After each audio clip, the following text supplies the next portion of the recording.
I mean, just stop the nonsense. Wait, what's the nonsense? What are you talking about? I'm talking about this. It's not gonna This work. has a shot. This has a shot, but it's going to be 4 to 7 days. I mean, this has a legitimate shot of Charles. maybe capturing all of the oil that is being released. Guess what we're going to do? What? Hold you responsible if it doesn't work. You think it has a shot. 12 minutes after the hour, Connell McShane is in this morning. Jenna is not going to be in this week, Connell. I know. Because she starts her new gig this morning. That's right. At 11 a.m. Eastern Time on the Fox News Channel. Yep. And as I said to Dagan, Connell, don't even think about pulling that the same stunt she did. No, I wouldn't do that. And if any Fox executives talk to you, let me know about it. I will. You'll be the first. Deal with it. You'll be the first to know. And by the way, I wanted to say, because I haven't seen you since we were in Washington. Oh yeah. What a fabulous job you did. Oh, thanks. That was fun. Filling in for Charles. I mean, you did just a great job. Thank you for that. That was a fun day. So, Charles is back now. He looks great. Charles was sick, and over the years. What's the matter, Charles? Well, how good a job did he do? Well, over the years, we've had a number of people try to fill in for you whenever you have some kind of tummy ache or whatever the hell happens to you when you can't work. Tummy ache, a violent, whatever it was, vertigo upset. And everybody who's ever tried to do it has been awful. But Connell was unbelievable, smooth. Those are big sneakers to fill. So. Well, you did a great job. I mean, it was seamless. Hold it. No. Thanks. What are you suggesting here? I'm not suggesting anything. I'm just suggesting Connell just did a fabulous job. How difficult is it? You sit here, you have papers. If you can read, if you are at primer level and can read, you sit and read. You've got a teleprompter. I'm looking at the teleprompter. It says right here, "Good morning. Here's your Fox Business Minute." How tough is that? Oh. It's not difficult. You sit here, read some stuff, and say, "Yeah, man, you're right, man." What is this? We're not in Stephen Hawking territory. That's a good point. That is the woman true. Anyway, what's coming up at the Cavaliers president's letter this morning, or at some time? Dagan McDowell. Good morning, Dagan. What did I say? I can't remember. It was so early. It reminded me of like a email that some chunky 17-year-old high school student would write after she got dumped for the hot Latin transfer student by her boyfriend. Yeah. Like, dear LJ, I cannot believe what you did to me. I gave it up for you. I gave you everything. I stole Oxy from my mama's purse for you. And that woman, she has a fake tan and fake hair. And I'm going to fat camp this summer, and I'm going to go tanning, and you're going to regret you ever got in that bitch's Corolla. XO, Margaret. You got a lot going on in your head, man. You are one weird woman. Did it not read that way? Yes, it did. Oh, absolutely. No, you're 100% right. So, a winner appearance for you. So, what? I said another winner appearance for you. You don't mean that in an Eddie Haskell sort of way, do you? Do you mean that? No, we love you to death. Okay. Are you crazy? Oh, that's sincere. You know I'll tell you who's absolutely insane about you is Mike Lupica. Oh no, oh man, he's cool. So no, you only say that because if I told you that he said you sucked, you would call him a little shrimp, wouldn't you? No, I would show up at his house. His guests is I'm out here at the Imus Cattle Ranch Kids with Cancer, which that's a full-time job. Well, even when I'm in New York, I'm not paying any attention. So, Bernard will say something to me or Julia, a suggested guest, or in the case of Raul de Molina, that idiot Hilsick will say something to Julie, and then she says something to me, and I'm half paying attention. I say, yeah, that sounds fine. But it's not fine. Well, you're letting this go really quick. This just went right by. Well, no. Oh, man. It's not the worst thing that ever happened. No, but it's going to be in like 2 minutes, it will be. Well, no. I'm just saying Oh, I don't know what I'm saying. Oh, this idiot, and I wasn't paying attention, now and he's we an have- idiot. You know, now we have this woman from Christie's coming in Yeah. with this stupid Roy Rogers stuff, which I got talked into, and it seemed like a good idea, but why is it a good idea? It's not. I mean, I'm sure Miss Elkins, Elkies, is a lovely woman. We have all of this Roy Rogers stuff. Right. That you can't see on the radio. And I'm sure I'll be getting emails throughout the weekend from Borneman and perhaps even Free. Good morning, sir.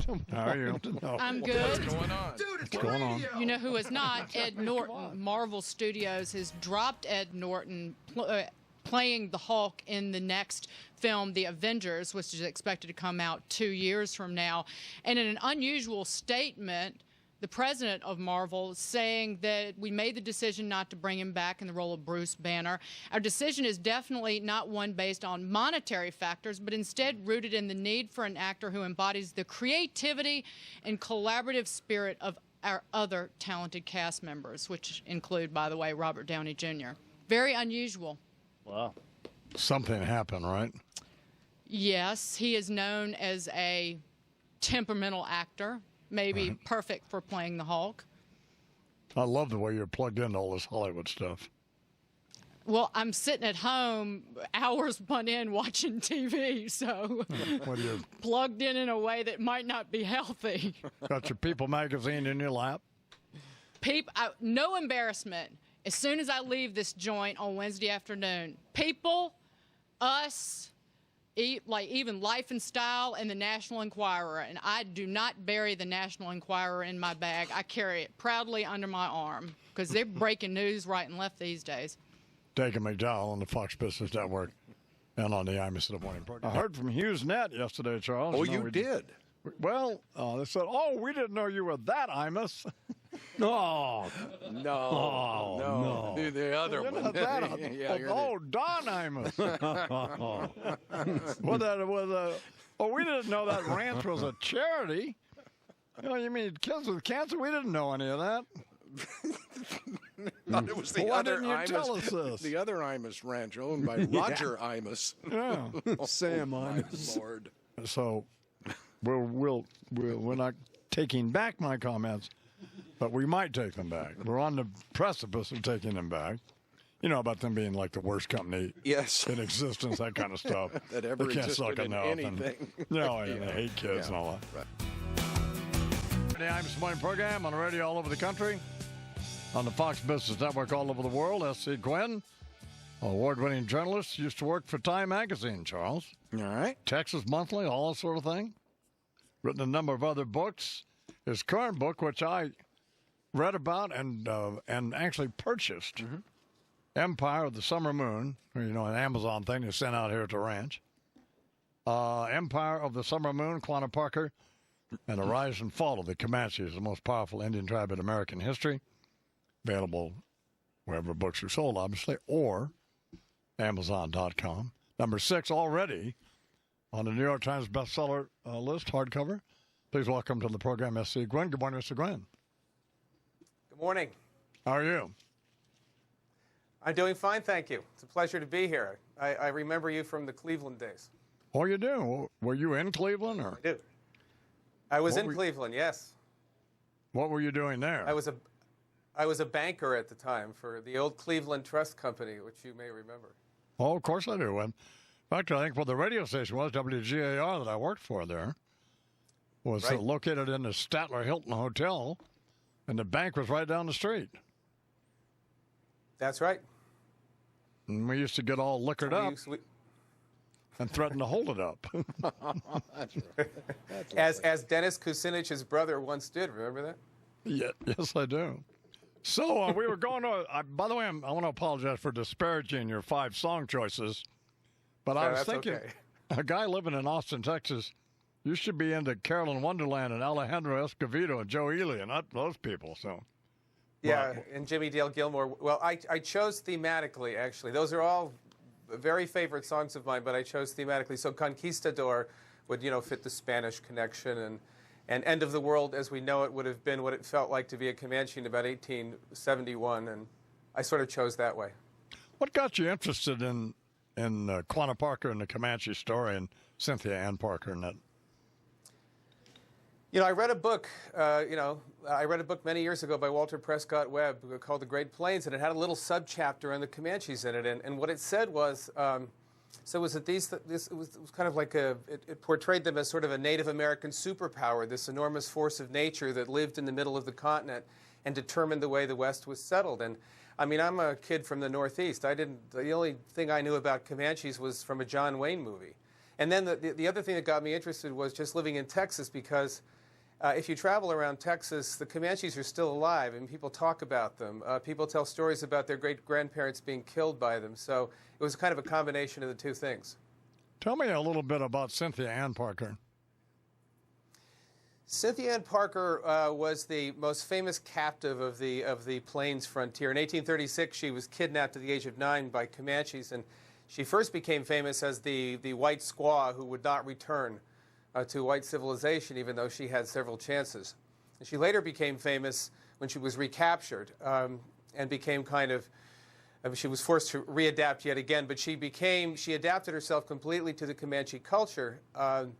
And I guess the third reason she became famous was that her son, Quanah, became the last and greatest chief of the Comanches. It's a sad story about her, though, particularly her recapture and how she subsequently died. It was a sad story. And, you know, the white people all believed that the tragedy of Cynthia Ann Parker's life was that she had been taken by Comanche Indians in 1836. But in fact, the real tragedy of her life was she was recaptured by the whites in 1860.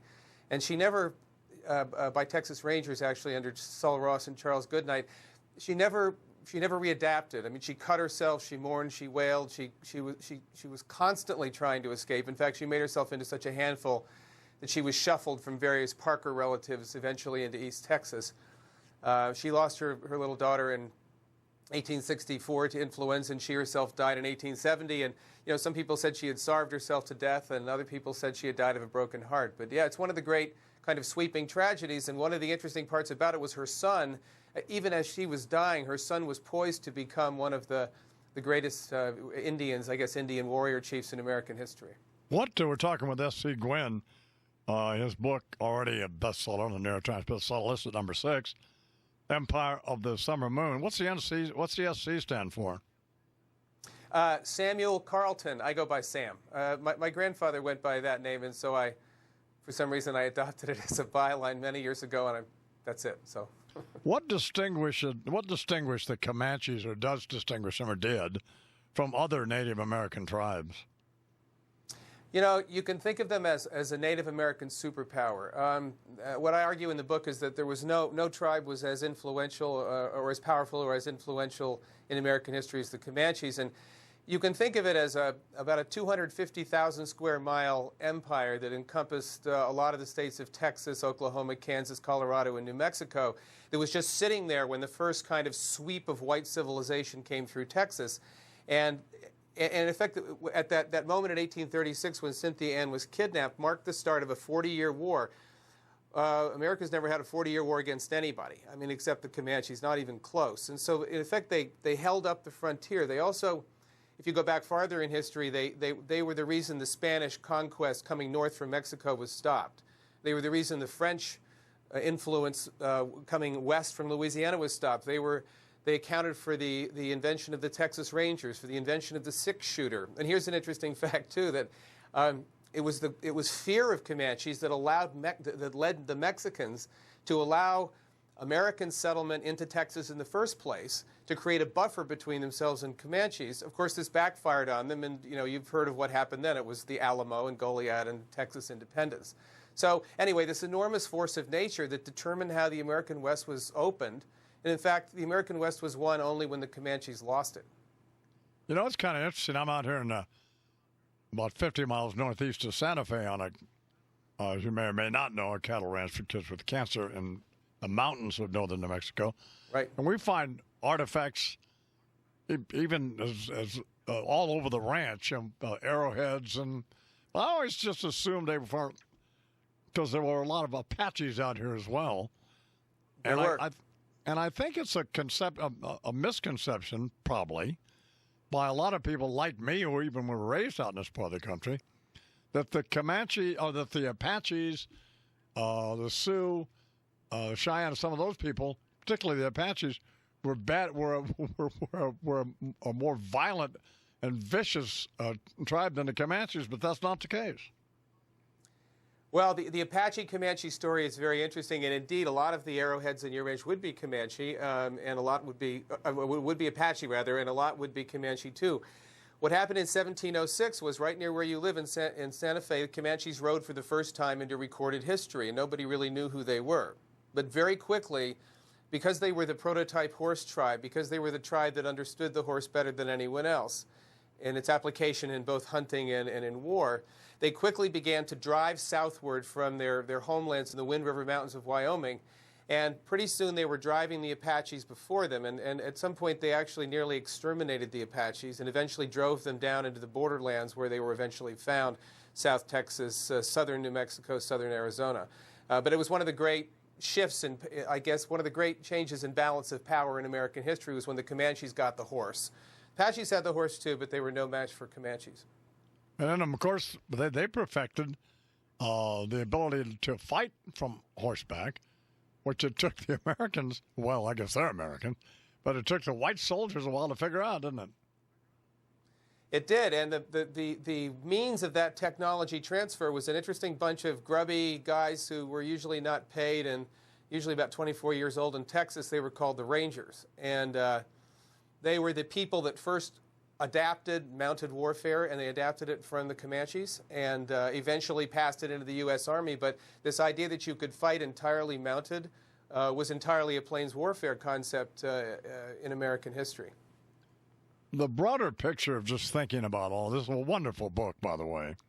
The broader picture of thinking about what happened to all of these various Indian tribes, even at this point, it doesn't seem fair.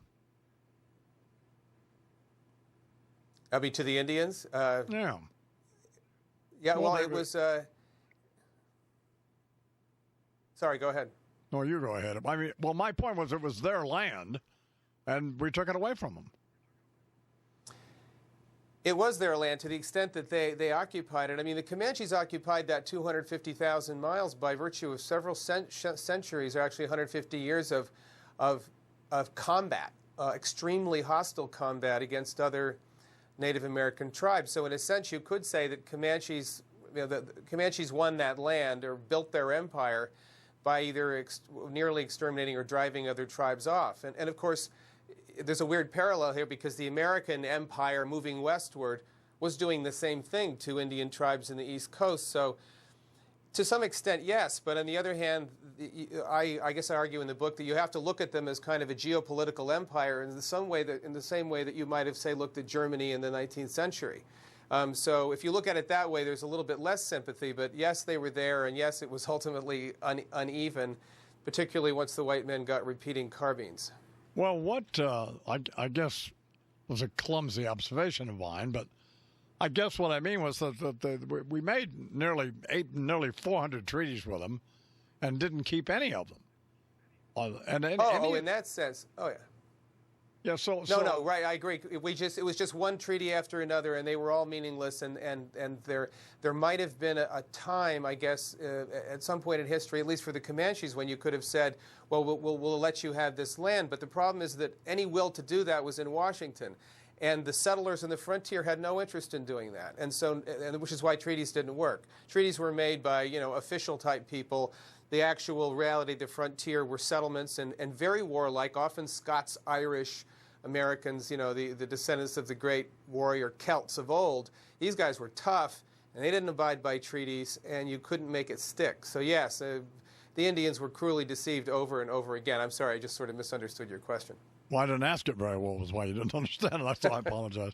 The distinction between Quanah Parker, the last great Comanche chief, and Geronimo, we all think of Geronimo as being, the quintessential famous Indian warrior, but it was really Quanah Parker, wasn't it? I would certainly argue that it was. I mean, Geronimo got famous leading a band of Indians out of a reservation, and he was a tough guy for sure. But it's interesting. Something in the book that I point out is that Geronimo is famous. Quanah is not. They actually live next door to each other in the Fort Sill Indian Reservation, and in fact, Geronimo was buried on Quanah Road. That's a parallel. Another parallel in the book is Randall Mackenzie and Custer.